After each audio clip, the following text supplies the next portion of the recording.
There are no gods in the Bible. The Bible is a story of human development.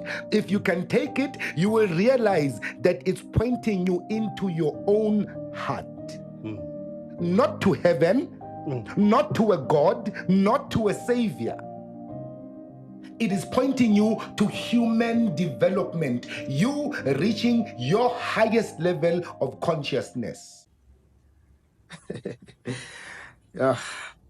Many fallacies can apply to this.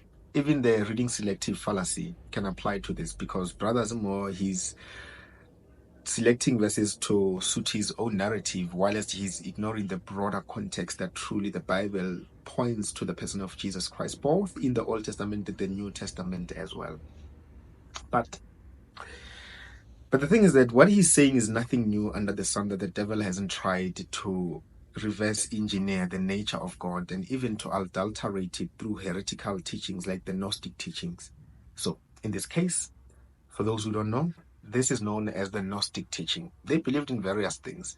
One of the other beliefs was that salvation came through sacred knowledge, and their belief held a dualistic view over things, like the material world, that the material world was or is inherently evil and the spiritual realm is actually good. And one of the key tenets to the Gnostic belief is the divine spark. Some can even call it the Christ, or the Christ within you, or the Christ in you. And this is showing that actually you don't need any Christ. You are the Christ. And so these heretical teachings are emphasized from the Gospel of Thomas through self-knowledge and divine self, showing no need for a God or a Savior in one's life. But as I said, this is heresy in its nature. The Bible is about God. The Bible points to Jesus as a Savior. There are even various ways in the scriptures where God brings judgment to other deities like the Egyptian gods and the Canaanite gods and so on. One thing you need to understand is this. Through the Gospels, the Gospel of Matthew tells us what Jesus said. The Gospel of Mark tells us of what Jesus did.